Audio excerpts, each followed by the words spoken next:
Students, पिछली बार हमने internet क्या है और इंटरनेट के यूजेस के बारे में पढ़ा था। And today we are going to discuss about the history of the internet. Look here, today we are going to discuss about the history.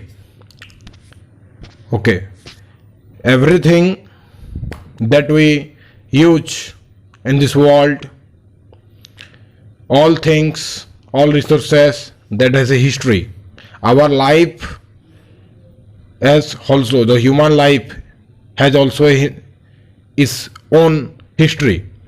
So internet is also its own history.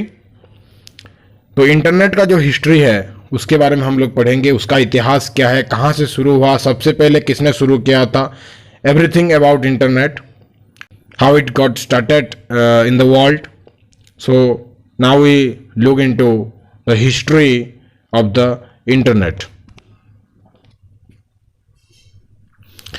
Now students, look into here. In 1969, remember the year? In 1969, the American Department of Defense,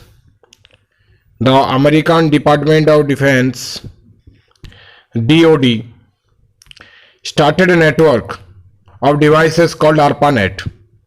exam में आता है, write the full form of ARPANET. What is ARPANET? ARPANET stands for Advanced Research Projects Administration Network. ARPANET stands for Advanced Research Projects Administration Network. And this ARPANET was a device, a network of devices that was started by the American Department of Defense in the year 1969. 1969 में American department of defence के द्वारा एक network of devices को लेकर जो शुरू किया गया था उसको उन्होंने नाम दिया था ARPANET, जिसका फुल फॉर्म है advanced research project administration network. और वो कैसा था, एक कंप्यूटर था कैलिफोर्निया में और 3 था अटा में। In September 1969 the university of California at Los Angeles एक जो था नेटवर्क था वो था कैलिफोर्निया में और 3 था अटा में। इन सितंबर 1969 में यूनिवर्सिटी ऑफ कैलिफोर्निया जो कि लॉस एंजल्स में है और सांता बारबरा यूएससीबी जो सांता बारबरा है और यूनिवर्सिटी ऑफ अटा, ये सब लोग आपस में क्या हुए, कनेक्टेड हुए एक नेटवर्क के थ्रू जिसको उन्होंने ARPANET नाम दिया। तो ये ARPANET बेसिकली 3 से 4 यूनिवर्सिटी को आपस में कनेक्ट किया गया था, लेकिन क्योंकि नेटवर्क का जो यूज है वो ग्रेजुअली इंक्रीज किया, धीरे धीरे बढ़ा और नेटवर्क को यूज करके वो जो 3-4 यूनिवर्सिटी को फायदा हुआ, यूनिवर्सिटीज को फायदा हुआ उससे, और जो और दूसरे यूनिवर्सिटीज थे, रिसर्च ऑर्गेनाइजेशन थे या प्राइवेट या कमर्शियल ऑर्गेनाइजेशंस थे, वो उन्होंने भी नेट का यूज करना चालू कर लिया। ARPANET की जो टेक्नोलॉजी था जो अमेरिकन डिपार्टमेंट ऑफ डिफेंस ने बनाया था उसको यूज करना बाकी लोगों ने भी शुरू किया। The internet often refer to as the net, internet को बाद में नाम दिया गया नेट। वो भी बता दे रहा हूं कैसे हुआ।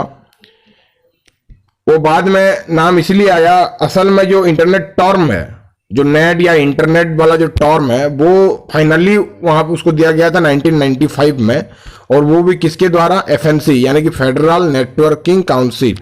अमेरिका में जो एक काउंसिल है फेडरल नेटवर्किंग काउंसिल, देखिए फेडरल नेटवर्किंग काउंसिल यूएसए में है। तो उसने 1995 में ये ARPANET का जो नेट हम लोग बोल रहे थे उसको चेंज करके उसका नाम दिया इंटरनेट।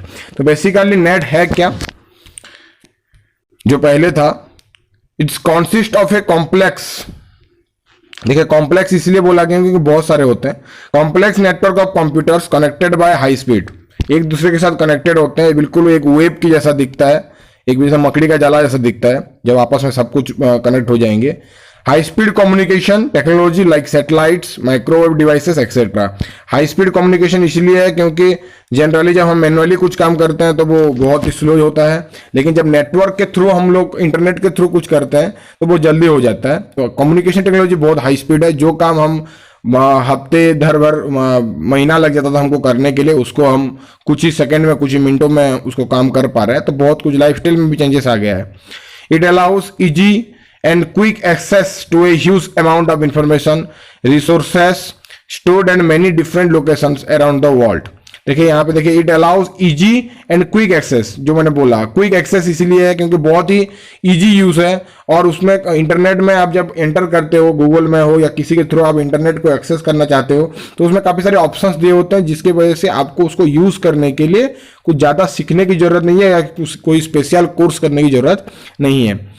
और एक huge amount of information resources जो है अलग अलग लोकेशन में, वर्ल्ड में अलग अलग लोकेशन में क्या हो रहा है क्या नहीं हो रहा है, और जहां से भी इंफॉर्मेशन अपलोड होता है सब कुछ वो स्टोर करके रख पाता है इंटरनेट।